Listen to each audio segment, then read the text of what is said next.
So, what am I going to recommend to you about this automatic rationalization program if you want to increase your power, your ability to influence in all organizational contexts? Don't do it. Turn it off. Stop it. Easier said than done, eh? Yeah.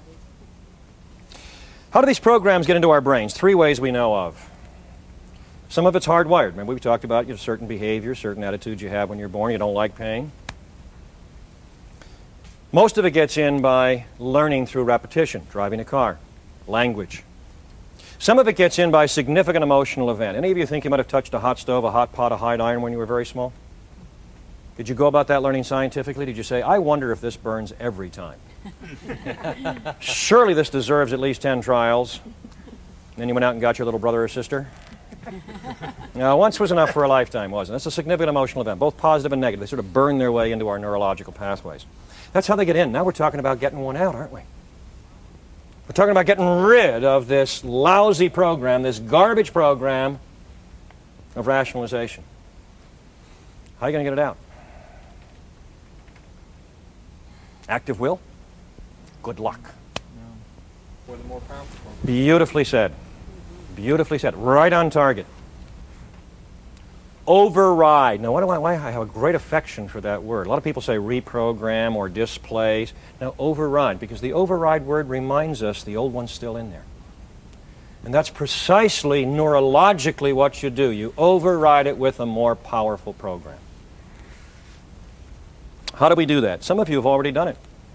I did it many years ago. Didn't realize what I was doing at the time, unfortunately. It took me a lot longer to learn what I now know. Most of you, in fact, all of you said you know how to drive a car. I assume most, if not all of you, learned to drive in this country. Of those of you who know how to drive a car and learned in this country, how many of you have ever driven in a country where they drive on the other, sometimes called wrong side of the road? Show of hands. Oh, talk about affluence of the group. Very good. You had a perfectly good program, but when you put it in a new context, it was dysfunctional, counterproductive, one might say, suicidal. Okay. It happened to me, again, about 20 years ago. I was giving a series of seminars in London for the first time. Flew overnight from Philadelphia to London. Got there early in the morning, a little tired, hadn't slept all that well on the plane. Went out and hired a car, but I was not naive. I had watched Basil Rathbone on The Late Show. I mean, I knew about these people who drove on the other side of the road. I was intellectually prepared for this. Started on the M4 from Heathrow into London. Everything was fine until I encountered my first roundabout. Traffic circle, rotary. And what did my old program tell me to do? Go right, counterclockwise. I did. Oh, sympathetic group. Yeah, I thought it was pretty funny, too. Mm-hmm. I was immediately confronted by a huge lorry. For those of you unfamiliar with the English language, this is not a big woman. This is a truck. Fortunately for me, the driver of the truck was English, knew he was near Heathrow, and was on the lookout for American turkeys. So we each survived what thereafter became for me a significant emotional event. Now, did I take the car back to the airport and say, well, no, better take cabs, public transportation? Not I. I beg your pardon, I'm not stubborn. I'm resolute is what I am. You're stubborn and my enemies are pig-headed. I said to myself, hey, I can do this. But what did I have to do for the next few days? Practice. And Consciously practice. Dull, routine repetition of the new behavior until it becomes automatic. But note, came back to the United States, I hadn't erased the old American program, had I? I can go back and drive the old way. It's it's not quite this clean, but it's almost taking a tape out and putting a tape in, isn't it?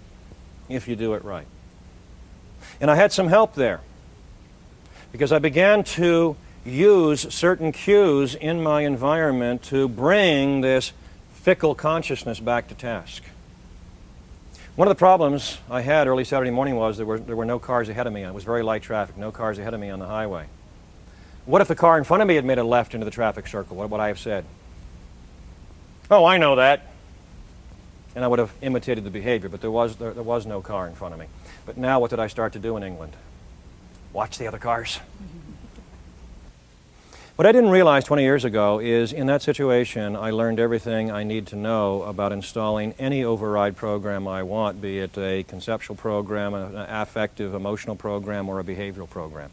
But nor did the literature, the people in brain research have only in the last 15 years begun to understand what the requirements are for installing an override program. And they're quite simple. One, you have to acknowledge the dysfunctional program. You have to bring it up and say, hey, rationalization's not good for me. Two, you have to have a substitute program. That may seem very commonsensical, but that's not what we believed up till now. We believed there was something you wanted to change in yourself. You appealed to self-control, self-discipline, willpower. Well, most people report it doesn't work very well for them. Well, it probably doesn't work very well. Why? Because it isn't in tune with what we now understand as the structure of the human brain. But if you create an override, more powerful program, it'll start going there automatically, programmatically. So let's take this and apply it to rationalization. First, I have maintained rationalization is on the whole a bad program, dysfunctional with respect to power and influence. So, step number one, there it is, up to consciousness. You may not agree, but then go find one that you would agree with. Step two, an alternative program, override program. I have one. Doesn't have to be yours, but it's an example. See, rationalization's a belief, isn't it? He's no good. She's impossible. So what I need is an alternative belief to come charging out of my subconsciousness into my consciousness whenever something happens out there in the world that I would ordinarily rationalize about. There's my alternative program. Never expect anyone to engage in a behavior that serves your values unless you give that person adequate reason to do so. Adequate reason, by the way, doesn't necessarily mean, logic and facts. It may mean emotion. It may be indirect. I hope that statement makes sense to you. What I do know is you violate it several times a day, don't you? You go around expecting people to engage in behavior that serves your values even though you haven't given them adequate reason. You probably haven't given them any reason at all. And if you have given them an adequate reason, it sounded like, well, it's your job. Well, it's what I expect. Well, it's in your job description. Well, it's your obligation. And then they turned right around and did it, didn't they? No, for most people, that's not adequate reason. You have to understand people are already doing what they're doing because what they're doing makes sense to them. If you're not doing what I want you to do, or you're doing something I don't want you to do, I have but one explanation. I have not yet given you adequate reason to do anything else, and until I do, I don't expect you to change your behavior. But that's not what we've been taught. Well, that's an unreasonable behavior. Well, that's an irrational behavior. Well, that's a stupid behavior. The people you know out there in the world, they're not doing what you want, or they're doing something you don't want. Do you think their behavior makes sense to them? Their current behavior that you don't like, do you think that makes sense to them? Sure, of course it does. When's the last time you met somebody who said, hey, you know me, basically irrational? Haven't you seen the consistent pattern of irrationality in my behavior? Don't expect anything from it. Doesn't mean it makes sense to me, for crying out loud. Now, with very, very rare exceptions, our behavior makes sense to us. Why? Because we make it make sense to us. What do you think the function of rationalization is? It's to make sense of our own behavior so we can live with it. It's a very, very powerful force.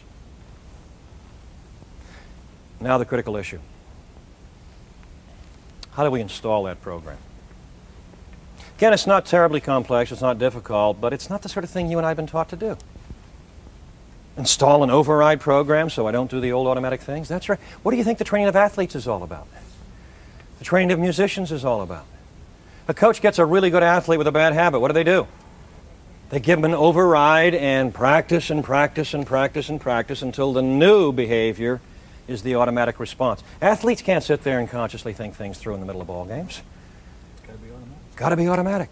And if you talk to an athlete who's had a really good game, the athlete will often say, I was in the zone. Yeah. I was going with the flow. What's that mean?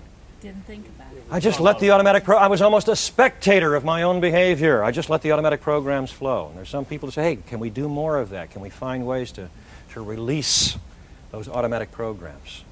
But if you're going to release automatic programs, you want the right ones in there. So how are we going to put this in?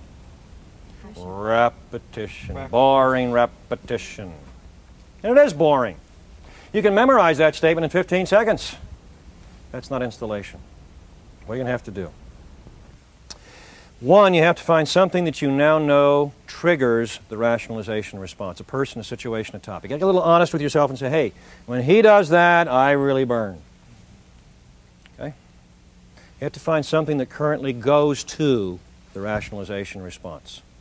And then several times a day, and again it varies from person to person, but several times a day, perhaps 15 times a day for a couple of weeks, you picture that stimulus, that thing that goes now to the rationalization response, and by your imagination, you send it here. You use it as a trigger, and you see and hear yourself saying, hey, I shouldn't expect him to engage in the behavior that serves my values unless I give him adequate reason to do so. And with that many rehearsals over a couple of weeks, guess what happens? I mean, it's a neurological process. Guess what happens? It starts to take over. The old destination is still available. It's a sidetrack, but it's still in there. You just live with that. The more rehearsals, the less it'll happen. Can you think of anything else in your life? And I don't want any, Ann Landers, Dear Abby stuff here. Think of anything else in your life that is an automatic program that might interfere with your power, your effectiveness, your influencing of people? Other programs besides? Rationalization's only one. I think envy. Envy's not bad. I like that one. In fact, I'm going to add that one to my list now. Along with blame and guilt, by the way, which are two more on the list. You come into the world blameless. You come into the world guiltless, and then what a bunch of people come along and say what? Your fault. It's your fault. How could you do that? Gotta feel guilty. That serves their values, doesn't serve yours. But the big category that I'm concerned about, because I think, again, like rationalization, it has such devastating effects on our power and influence, is fear. All fears. Not just fear of failure, fear of success. Fear of rejection, fear of disapproval, fear of authority, fear of loss of job, fear of death and dying. This is a little controversial, but I'm pretty much convinced, it doesn't matter too much, but I'm pretty much convinced we come into the world fearless. Absolutely, virtually fearless. Now some people say, no, there's a fear of falling, there's a fear of heights, and that's a little controversial, but outside of that, pretty much people are agreed. Infants don't fear anything. And then again, a whole bunch of people come along and say, gee, it'd be awfully good if Don felt fear under the following circumstances. And I say to people, how would you like to be fearless? I say, what, fearless? Oh, I wouldn't want to be fearless. Why do they say that? What's the rationale or rationalization that says, oh, I don't want to be fearless? What do you think might happen to you? Pardon? They think it'll protect them. Yeah, fear is a protective mechanism. That's one of the games we play. What I can tell you is what you already know. Fear is uncomfortable. It's also not very reliable because it can lead to panic or paralysis, but what I'll tell you absolutely is it's unnecessary. It's unnecessary as a protective device in our psychological makeup. But that's been the justification for it, isn't it, huh? How do I know that? Let's take some other fears that are garden variety. Rats and bats and snakes and spiders. Think we could find somebody in this location, on this location, with the fear, the physiological fear response to snakes? Big 6-footer comes slithering in here. For all of your macho exterior, I bet we could measure some stomach fluids. Where's that come from? Put a snake in a crib with an infant, it won't be afraid of it. It'll treat it like any other object in the environment. It has no fear of snakes. Where's it come from? How do you get that fear response to snakes? Do you have any idea where most of your emotional repertoire comes from? Other people tell you it's fear. They not only tell you, they do it much more They powerfully. demonstrate. Yeah. They demonstrate You got to fear. kill that snake. The first time I should say, you saw a snake in the presence of a relevant adult, they exhibited fear, and by imitation, Yep. you adopted the fear response to that. I mean, kids are incredible emotional mimics, absolutely.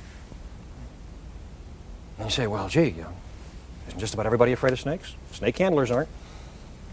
But I can give you an even better example. Talk to somebody who was born and raised in an environment that in fact has poisonous, dangerous snakes. You might say they have a right to be afraid of snakes. I mean, they really have them around them. Guess what you'll discover? They have no fear of snakes. Why? Because their parents didn't give it to them. Why? Because their parents don't have it. Why? Because it is dysfunctional to be afraid of something that is both dangerous and common in your environment. You'll be afraid all the time. Yeah. So they don't grow up with fear of snakes. What object in your environment has the highest probability of killing or maiming you? Car. You afraid of cars? How about your teenage children? Are they afraid of cars? Afraid they won't get one. You don't make people afraid of something that is dangerous and common in the environment. Otherwise, they'll be afraid all the time. And yet we insist that fear is a protective mechanism. You can override your fear. You can't erase it, but you can override it. So it doesn't play inside of you and constrict the range of behaviors you might engage in your attempts to influence others. Give it a go. You might like it, but you probably already noticed there's a big cost here. Is it merely the repetitions, the design of a new... No. That's pretty petty stuff. When you start to do this, when you start to go into your head and begin to deal with dysfunctional programs in your head, you come to a realization. From that day forward, you begin to take 100% of the responsibility for everything you think, everything you feel, and everything you do, and you've been taught since 3 years old not to do that. That's a scary business. You seal, you weld shut forever the trap door of rationalization. And that's a scary, scary prospect to most people. So, that sounds okay. I'll get around to that one of these days. A day that will never come. Lesson number one, we've got to change ourselves. And in changing ourselves, we have to change automatic responses that we have to the world. Because most of what we do is unautomatic. And that includes things like our automatic rationalization, our automatic fear, and our automatic anger, and our automatic intolerance programs. Well, now you're all set to go out there and influence people, right? Once I get rid of this stuff or override this stuff, then how am I supposed to shape the data fragments of my behavior in order to get out there and influence people? Well, we start with what I call the world's most accurate organizational chart. And as you see in the center, it says, me and my values. Now, I don't mean this in some narrow, mean, self-centered way. All I mean is my behavior and your behavior and the behavior of everybody else on the face of the earth is a function of some pre-existing states in our brains, or in our minds, if you will, called our values. Those values may be broad and altruistic. They include, I'm sure, senses of ethics and justice and morality and principle and professionalism and concern for the welfare of others. I'm not saying everybody's out there cynically clawing at each other. What I am saying is that all behavior starts from within the self. And part of the important part of what is within the self is me and my values. And then we engage in behaviors. What do we do? Write notes, read notes, make phone calls, answer phone calls, go to meetings, hold meetings, have informal discussions with people. Is that what most of your day is all about? We engage in behaviors toward all sorts of individuals and groups, superiors and clients and peers and suppliers and subordinates and government and media and owners. Make up your own. And most of the time, there's some important exceptions we'll look at in a few moments, but most of the time, when we engage in that behavior toward other people, we're trying to influence their behavior. When I engage in behavior toward my dean, what am I trying to do?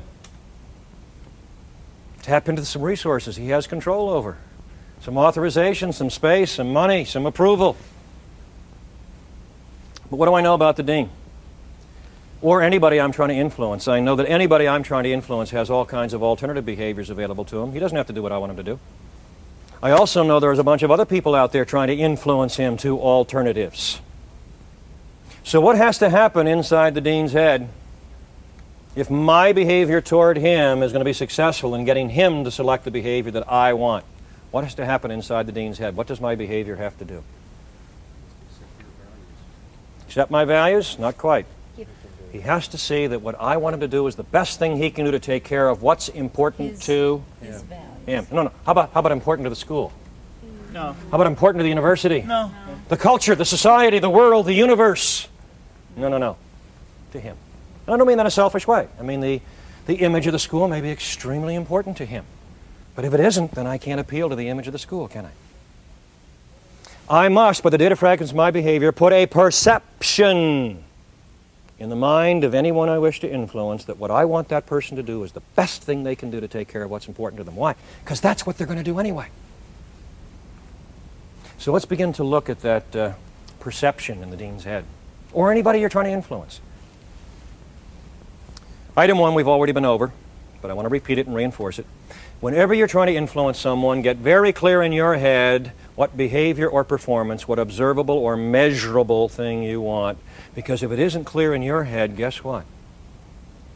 It isn't going to be clear in their head. Do you have any idea how often people don't do what you want them to do because they don't know what you want them to do because you're too imprecise? Supposing my newspaper is not being delivered to my satisfaction. I stop the newsboy on a Saturday morning. I say, son, I'm not satisfied with the quality of the delivery of this newspaper. From here on in, I want that thing timely, readable, and conveniently placed. What have I done for the newspaper boy? Confused, alienated? He doesn't know what I mean by those words. We use those words in talking to people all the time. If I want to have a chance of being effective with a newspaper boy, I have to say I want it by 6 a.m., I want it dry, I want it in a plastic wrapper, and I want it between my storm door and my regular door. Now I've got a chance. Well, you do it. I don't like the way that receptionist answers the phone. She should be more friendly, helpful, and supportive of our clients. What do you think she already thought she was? Unless you're willing to sit down and draw up examples of the behavior you like and don't like, a script, don't even open your mouth about the receptionist behavior. Because it isn't going to get you anywhere. Why? It is insufficiently specific, insufficiently concrete. What do I want from you? You have to take what you want, and you have to take what the other person wants, and you have to tie them together in their head, in their perception.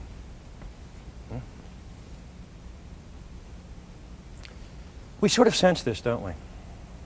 Oh, yeah. Values, needs, drive behavior. And then we make several errors. One is we try to surround ourselves with the people who have the proper values. A little awkward to do, isn't it, huh? You ever gone to your boss and say, hey, boss, I've been watching patterns of your behavior, boss, and frankly, you got some value gaps. I thought about remediation, but I think replacement's about the only appropriate outcome here. Wouldn't you agree? You ever tried that with your boss? It's in a new book I'm putting out called Things You Can Say Once. What else do we do? Well, I'll change the people's values around me. We'll build an organizational culture here. Is that okay with you, Don? We'll identify a series of values, and we will inculcate those values into the minds of the people in the organization, and then we will be of a single mind, and we'll all have the same values, and we will harmonize and synthesize. What did I say about the acquisition of intrinsic values? It's all done by the time you're 7 years old, and yet we have the arrogance to believe that we can take 20, 30, 40, 50-year-old people, send out a few organizational data fragments, and alter their value system. No.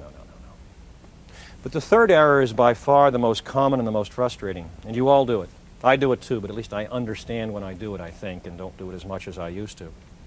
Values drive behavior. Let's see. You know what I'm going to do for you people? I'm going to serve your values, and then you'll serve mine by the behavior I want. You ever tried that one? Do you understand the fatal flaw in that way of thinking? It's so tempting. I'll serve your values, I'll be nice, I'll use up my chits in the defense of my people, and then they will give me more behavior and performance. Do you understand the flaw in that way of thinking? Well, let's show you the institutionalization of that flaw. How does money motivate? Temporarily. The rest of you are non-committal on this subject? Yes, it does me temporarily. It does, yes. Average. Oh, yeah, average, no. Real firm conviction there, right? It's a bad question. It's a nonsense question. It's a category error in logic. It's putting two things together that don't go together. Does money motivate? How about Tuesday? Purple? Glass of water, an orange, a sunset. Those are equally sensible or nonsensical questions because that's not the issue. Let me ask you a different question. Do most people, however differentially, place some instrumental value on money? Yeah. Answer is yes. Oh, that was easier, wasn't it? Does money motivate? That depends. Not only on the amount of money and how much the person wants it. That's not the issue I'm pointing to. Whether or not money motivates depends on how the money is perceived relative to the desired behavior. How are most people paid in this country? What's it called? Hourly wage. Wage and Salary. salary. Most people in this country are paid wages and salaries. They value the money they get in the wage and salary. I assume most of you are in that system. We give people wages, salaries, fringe benefits, and working conditions. We dump value satisfaction all over them. We back up and say, appreciate little behavior. And what often happens? We don't get it, do we? Any of you have any hourly employees? What are the minimum conditions necessary for an hourly employee to have access to an hour's wage? Probably showing up. Showing up? Not quite. They have to be perceived to have shown up. They have to be in the payroll and an hour has to go by. That's about it. But you do that, don't you? You dump value satisfaction on people, and then you step back and hope they'll give you some behavior. Why should they? Because it's the right thing to do. If you give them the Protestant work ethic lecturette, will they straighten their behavior right out? Oh, fair day's pay, fair day's work. Will they do it out of gratitude? No. You've served their values, they will now serve your values. Gratitude is the shallowest and shortest lived of human emotions. The last time I checked the research literature, eternal gratitude was going to about 3.2 days. Anything short of eternal, you're in real trouble. And we get all frustrated and say, but I pay them. It's their job. For many people, their job is to show up no later than 9, leave no earlier than 4, and everything in between's extra. Why? Because they've learned they can do that. And then we blame them because they're good at tapping into the resources of the organization. If I had $100,000, would you like it conditionally or unconditionally? Do you need a couple days on this? No, you want it unconditionally so you can use your time, energy, and behavior to go serve other values, right? People have been pushing for unconditional or weakly conditional value satisfaction as long as people have been on the face of the earth, and we've been cooperating and wonder why we can't influence them. What do I have to do if I want to be really effective? I have to take what I want, what they want, and tie it together in a perceived relationship in their head. And keep in mind these perceptions. They're personal, fragile, subjective, idiosyncratic, arbitrary, and infinitely malleable states in people's heads. They're little neurological things running around in Sid's head there. That's what they are. That's what they are in my head. Perception, perception, perception. Subjective, fragile states inside people's heads. Behavior is a function of values mediated by the perceived relationship of the behavior back to the values. That little frame explains every instance of human influence that has ever occurred on the face of the earth, ever could occur on the face of the earth. I must form a neurological connection in your brain between what I want you to do and your sense of values. What is marketing?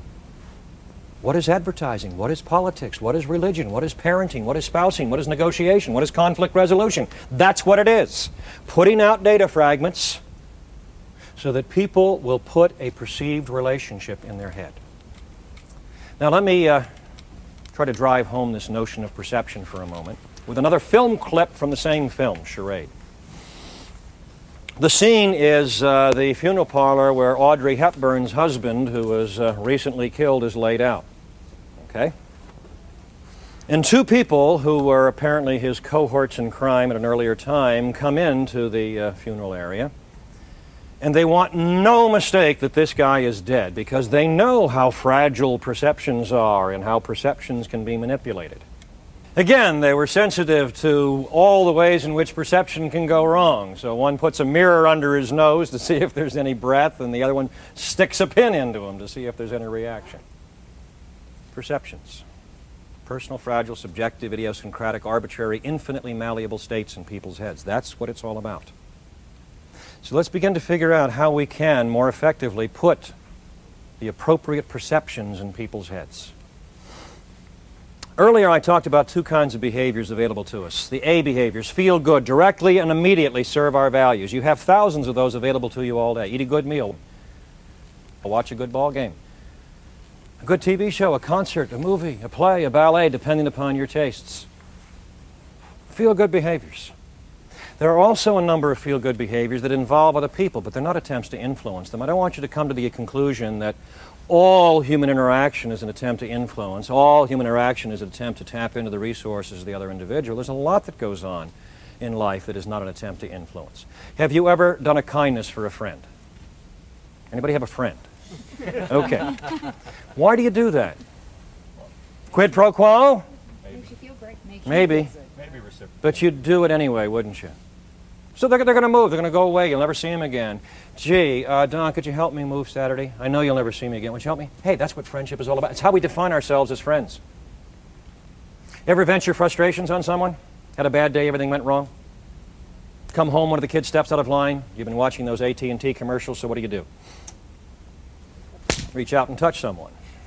I've been trying to sell AT&T and this for years. I have a program that hooks all the sadists and masochists together on one 900 number. We're talking megabucks, and I haven't been successful yet. Ever meet an obligation to a parent? Anybody have a parent? Why do we do that? As an active influence? As an active power? Want a better mention in the will?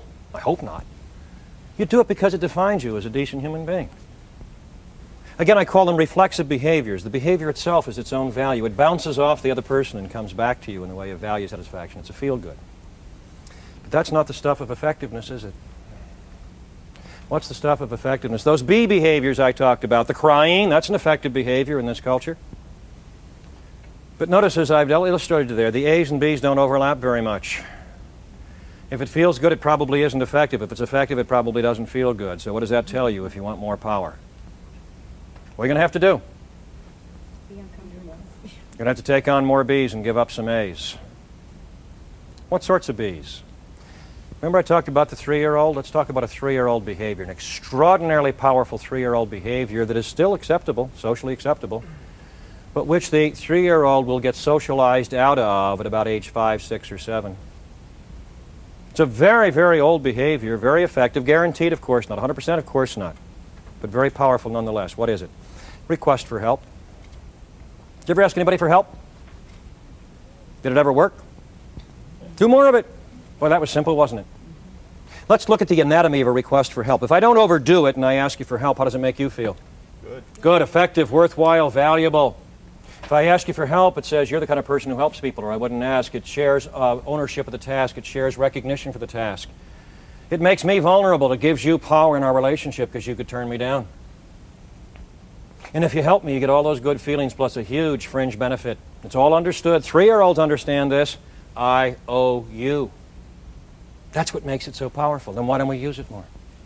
What happens to the 3-year-old about age 5? The 3-year-old is taught asking for help is a sign of weakness. It's un-American. By the way, I checked it out. It's Bolivian. Haven't you ever wondered about all the things that are labeled un-American and which nationality says, oh yeah, that's us? Little ethnocentrism there, okay? It's very powerful stuff. Why don't we use it? We don't use it because the stuff that makes it powerful is precisely the stuff that makes it costly and risky. I don't want to give you power in our relationship. I don't want to be vulnerable to you. I don't want to share ownership with you. I don't want to share recognition with you. I don't want to be indebted to you. Outside of that, it's not a bad idea. So we don't use it unless we absolutely have to. Doesn't feel good. So what do we do instead? We go for an A behavior, hope it's a B behavior. When it isn't, blame the other person. I don't come in and say, Dave, I have a problem and I really need your help. That's powerful. What have I been taught to say? Dave, we have a problem. You ever heard that? May have tripped off your own tongue on one occasion or other. What is we have a problem? Dave sits there and says, what's this we nonsense? You pregnant? But you see, we have a problem is a lot safer.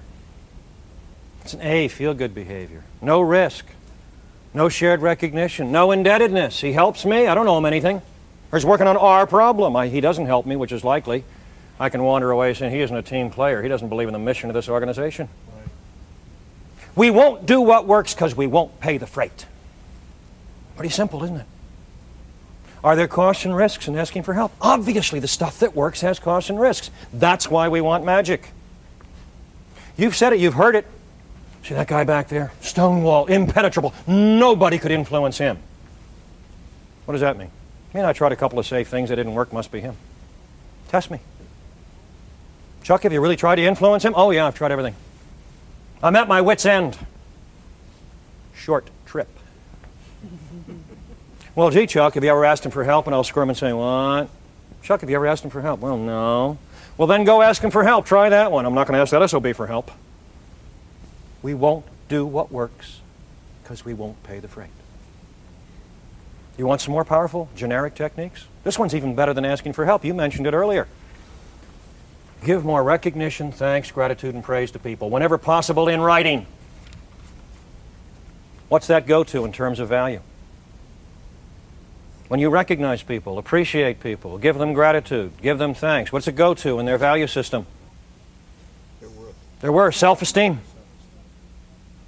And you give them the gratitude and the recognition that they're desperately seeking specifically for behaviors and performances that you want repeated in the future. But we don't do that, do we? I go to organizations. I've been to hundreds of organizations over the last 35 years. You know what people tell me if I win their confidence? They tell me when they do it right, they hear nothing. When they do it wrong, they hear everything.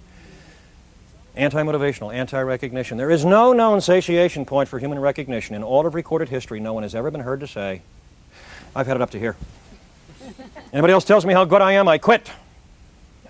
Is that a problem in your organizations? At exit interviews, people are so overburdened with recognition they have to go get abused just to balance out their lives? Then why don't we give more recognition? Praise. Give you recognition, you'll think you're better than you are. You'll be looking for a raise. You'll be looking for a promotion. Give you recognition, people think you're the one responsible for the success of my department. I don't get any recognition. Why should you? You give too much recognition, you cheapen the currency. We have 100 reasons for not being effective, don't we? Of course there are costs and risks associated with recognition. Do you want power or don't you? And must the recognition be sincere? Oops. Must be perceived as sincere. Now, I'm not telling you to lie to people. What I'm telling you is the other side of that. Don't assume that because you are sincere, it will be perceived as sincere. Remember these data fragments? Right. You've got to be creative about recognition or it gets dull, it gets flat. Close to magic. Once a week, 10, 15 minutes, maybe on a Friday afternoon, dash off 2 or 3 short notes of recognition, praise, approval, thanks, gratitude to people who've engaged in behavior or produced performances you'd like to see repeated in the future, and watch your power grow. You cannot believe how powerful that is. Some people will take those notes, they'll fold them up, they'll put them in their wallets and carry them with them until they die because it's so rare. And why a note? Physical object. Hey, you took extra time and energy to write a note. It wasn't just a thank you in the hall sit, it was a note.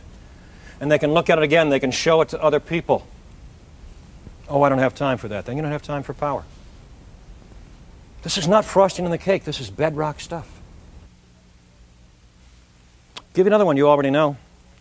What's the easiest way in the world to get your boss to enthusiastically endorse and help implement one of your ideas?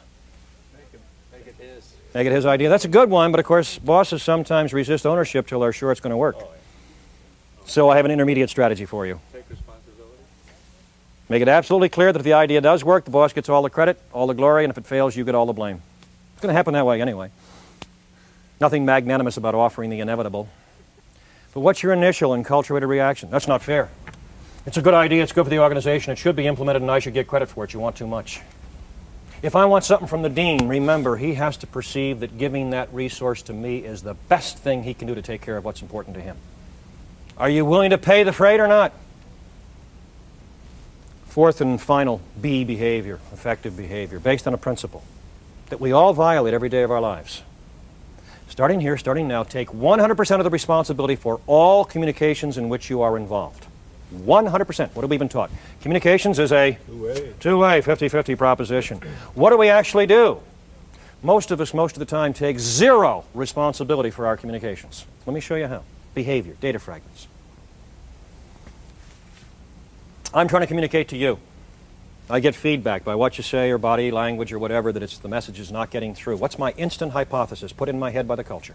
Why is the message not getting through? You're not listening. Oh, no, that's not what I meant. Oh, that's a misinterpretation. Oh, you didn't understand. I will either think it and it will leak out in the subtleties of my behavior, or I'll say something like that. What happens to the filters in your head, huh? They all shut down. If I want to be powerful, if I want to be effective in influencing you, and I see there's been a breakdown in communication, what do I have to say? You have to say, I'll take responsibility. I don't think I said that very well. That's probably not very clear. Let me try that again. That's right. Does that trip off your tongue with great ease? Taking full 100% responsibility for the effectiveness of your communications? No, no, no, my ego. I'm going to protect my ego. There's a breakdown, must be you. I was clear and reasonable. That's only half of it, though, isn't it? You're trying to communicate to me, and I'm not getting it. What's my instant hypothesis? You're not very clear. Boy, that's really confusing. Couldn't you give me an example? I immediately put the responsibility for the breakdown in communication on you. I want to keep that line of communication open. What do I have to say? Hey, this is really important to me, and I don't think I'm getting it. Could you help me? You ever thought about why you're comfortable around some people and not others? Chances are very good, in your company, those people don't put trips on you. There's a breakdown in communication, it's okay, and they'll take responsibility, and you feel comfortable around those people. You're open to their influence. So you want effectiveness, huh? then you've got to alter the patterns of your behavior in the directions I've just suggested. And you've got to look for more B behaviors, and that's where we're going now. But before we get there, worst news of the day. You not only have to take on more of those uncomfortable, costly, and risky B behaviors, you also have to, remember what I said? Give up some A's. Any old A's? Oh, no, no, no. Each of us engages in a series of A behaviors, feel-good behaviors that interfere with our effectiveness in dealing with other people. Everybody does. We all play little games and we don't notice. Why? Because we're having such a good time. How many of you go to meetings? May I assume they're too infrequent, too short, and highly productive? Got it wrong again, eh? Too many, too long, and not productive enough. Why? Because meetings tend to be jammed with A behaviors, feel-good behaviors, often on the part of the person who chairs the meeting, that interfere with effectiveness. And you're very sensitive to them when they're done to you. The pontificating, the posturing, the monologues in the presence of captive audiences, the soliloquies, the king of the hill, the Arthur in a court, the lord of the manor, the crystal through whom all messages must pass. You haven't seen that behavior? I bet you have. Have you also noticed that the meetings you chair are qualitatively superior to the ones you attend? Am I getting through to you? We engage in precisely the same behaviors at our meetings that turn us off when we go to other people's meetings and we never notice. Why? Because we're having such a good time. So all you have to do is overcome your fear of failure, stop rationalizing, take responsibility for your effectiveness, take on a bunch of behaviors that are costly and risky, give up a bunch of feel-good behaviors, and you will be unstoppable. Yeah, I can tell you how to do it, but I can also show you why most of us don't do it and why we haven't even thought of doing it up until now. Because of the cost, because of the risks, because of the changes we have to make in ourselves. Finally, how do we find more B behaviors? I've given you some examples, asking for help and giving recognition, taking responsibility for communications. We go back to the basic design. Behavior is a function of values mediated by the perceived relationship of the behavior back to the values. Now that frame can be used in two ways. Most of the ways I've been talking about up till now I call positive. You will perceive a net increase of value satisfaction in your life if you engage in the behavior. Okay? That's a very positive way. Giving recognition and asking for help, that's positive stuff. Is there another way to use that? Can I also influence your behavior by having you perceive that if you fail to engage in the behavior I want, you will experience a net decrease of value satisfaction in your life? Fear, intimidation, coercion. Oh yeah. We have enough historical precedents to know that those sorts of things work. Indeed, when you first cried, what you were doing was threatening your parents' value, not just of peace and quiet, your parents' value of self-esteem. A good parent responds to the crying child. That's why the parents came. But I'll strongly urge you not to use, or more accurately, not to be perceived to be using the negative approach to human influence unless it's absolutely necessary. Now, there's a whole series of moral issues about negative influence, but I'm not going to raise those here. That's a different forum. Both the positive and negative approaches to human influence can be used morally and immorally, effectively and ineffectively. There's a pragmatic issue here. If I use the negative approach to human influence to get you to do something I want you to do, how does it make you feel? You indifferent to that? No, you're not. Yeah. Because what am I doing? I'm assaulting your self-esteem and your sense of autonomy, your sense of control over your own world. I'm telling you I'm going to make you do something you don't want to do. Parents often do that with kids, by the way, just for the sake of doing it. I'm making you choose between two disagreeable alternatives. I'm making you cut your losses. Nobody wants to do that. And by the time you're 3 or 4 years old, you figure out how to deal with that. A, you try and get out from under the influence. If somebody succeeds in getting out from under the influence, you're not going to get what you want. But even if you don't succeed, you've lost some of their time, energy, and resource and made them angry, bitter people. 2, how much of the behavior you want are you going to get from somebody by using the negative approach? The minimum they calculate they can get away with. Why? They're doing it reluctantly. They're doing it kicking and screaming. 3, and most important of all, because you have assaulted 2 fundamental values in their lives, a sense of self-esteem and a sense of autonomy, they want to reclaim that sense of self-esteem. They want to reclaim that sense of autonomy. And what might they do? They won't get angry. They'll get even. When you're perceived to be using the negative approach, you run the risk of creating an enemy. An enemy is someone who derives value satisfaction from depriving you of value satisfaction. Enemies have very long memories and inordinate creativity. Some people are proud of their enemies. That sounds stupid to me. That means there's somebody out there lying in wait, waiting to stick it to you if they can do it with low enough cost and low enough risk to themselves. Try to remember, if someone can engage in a behavior to serve your values, they can engage in a behavior to threaten your values, and you don't want to give them a reason to do so. So I'm going to finally outline what I think of as the positive approach. This is an equation of human information processing. This is what I think goes on in your head, in my head, and everybody else's head whenever there is an attempt at influence. And it's a little list of criteria. Whenever you or I or anyone else tries to influence someone, the first issue that we should address is the capability of the person to do it. And that has three subparts to it. One, do they know what the behavior is? We're back to that issue of being very clear in your head, so it's clear in their head. Two, do they have the competence, the knowledge, the skill, the time, the resource to engage in the behavior? And three, do they have the self-confidence to engage in the behavior? Sometimes people are quite competent, but they're not very self-confident, and they fear failure. So they know what it is, they can do it, but they don't do it. Why? Because, again, they are fearful that they will fail. If any of those conditions under capability is lacking, you're not going to get the behavior. And that means you either have to supply the capability or ask them to do something else or team them up with somebody else or do it yourself or whatever. But if the capability condition isn't satisfied, you go nowhere. But really, in the next four conditions is where most of our leverage is, and you'll note that they're all perceptions. If I'm to influence you in a positive way, you have to perceive some potential value satisfaction for you in doing it. Do you sometimes have to ask people to do something dirty, grubby, inconvenient, costly, risky? Sure, we do all the time. Under what conditions are they likely to do it?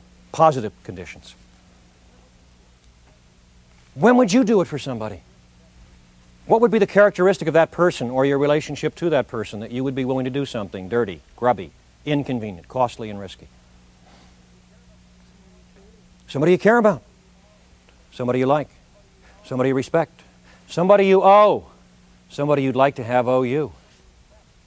Somebody from whom you expect recognition or praise or thanks or gratitude or indebtedness.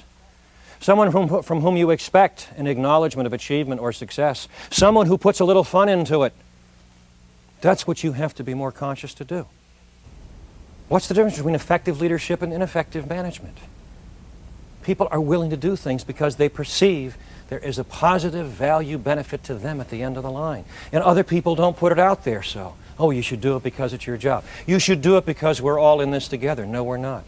We should do this because we all believe in the same thing. No, we don't.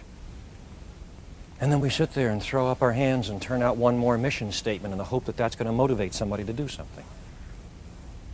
I have to put potential value in your head for doing what I want you to do. Then we come to condition 3, which is really, it's nice that it's 3. It's the anchor to human influence as far as I'm concerned on the positive side. I call it in somewhat academese perception of the probability of value satisfaction. What does that mean? I can offer you enormous value satisfaction. What do you also have to believe? That I can and will deliver that value satisfaction if you engage in the behavior. We can take condition 3 and put one word around it. It isn't totally adequate, but it's close. Trust. People will do things for people they trust they won't do for anyone else. Trust is enormously powerful and equally fragile. Trust is like Humpty Dumpty. Once broken, very difficult to put back together again. What does that mean? It means every day of your life you send out data fragments to those whom you wish to influence, making it absolutely clear that if you say it, it happens. You promise you deliver. If for any reason you can't deliver beyond your control, you offer, in fact, you give, you insist upon delivering twice as much of a compensatory value satisfaction. Those people love you and will deal with you the rest of their lives. To show you again how important trust is, we'll take a final set of excerpts from Charade, because when I reviewed this movie, I couldn't believe how often the word trust and the concept trust was used. And again, here's poor Audrey Hepburn trying to figure out who to trust. So let's take a look at those excerpts, and you'll see, I think there are 5 or 6 of them. Bing, bing, bing, bing, bing. Trust, trust, trust, trust, trust. It's a big issue in our lives. We live in a world of fragile trust. The more trust you can build in the minds of those you wish to influence, the more powerful you are. It sounds like a fudgy thing, but it's not. How can I build perceptions of trust in people's heads? By delivering. And then the last 2 conditions ought not to be undervalued. It's the other side of what happens in your head and my head and everybody else's head whenever we try to influence them. We often don't think of it when we're the person doing the influencing. Whenever you try to get anybody to do anything, they will perceive a cost to them in doing it. Time, energy, lost opportunity. And notice it's not an objective cost, it's a perception of cost. Okay? I ask Stacy to do something. She says, how long? I say about an hour. For Stacy, an hour costs her that much in her mind at this point in time. I turn to Bill with exactly the same request. He says, how long? I say an hour. An hour costs Bill in his mind this much at this point in time because of what he sees himself giving up. There's nothing objective about costs. They're perceptions in people's heads. And the final issue is their perception of risk. What's that? Anything they're afraid they might lose. Okay? What are the common risks people have in their heads? Well, you know, if I do it this time, will he ask me to do it again? Will I look like a goat? What will my friends think? Am I getting in over my head? Some people worry terribly about that. Some people don't worry much about it at all. You have to deal with the state inside their heads. Can you always reduce someone's perception of cost and risk? Sure, take it on yourself. But it doesn't even occur to us to do that. Why? Well, I shouldn't have to do that. I have on a couple occasions guaranteed proposal budgets out of my own pocket at the University of Pennsylvania when the dean says, I'm afraid this will go over budget. I say, if it does, I'll pay for it out of my own pocket. What's he say? Fine. I've taken him off the hook, taken the risk away from him, put it on myself. What do I make awfully sure of? We don't go over budget. People say, I shouldn't have to do that. It's a really good idea. It deserves endorsement. Do you want power or don't you? If you want it, you're willing to take the risks. You're willing to pay the freight. It's not mysterious. People do what they do to take care of what's important to them. What's important to them is not mysterious. But you have to be willing to pay the freight. You have to be willing to adopt the patterns of behavior, send out the data fragments that are likely to get through people's filters and touch their values. And that means doing things that work but aren't necessarily feel-goods. It means giving up the feel-goods. It means reprogramming or overriding your programs. It means taking responsibility for effectiveness. It means overcoming your fear of failure. And that's a lot to ask. But if you start to chip away at that, you will be absolutely amazed at how malleable the world is. Because as soon as another human being perceives that a given behavior is the best thing they can do to take care of what's important to them, they've got it. And that means you've got your value satisfaction. So give it a go. You'll have a few successes, and maybe that'll give you enough motivation to keep at it. Thank you very much.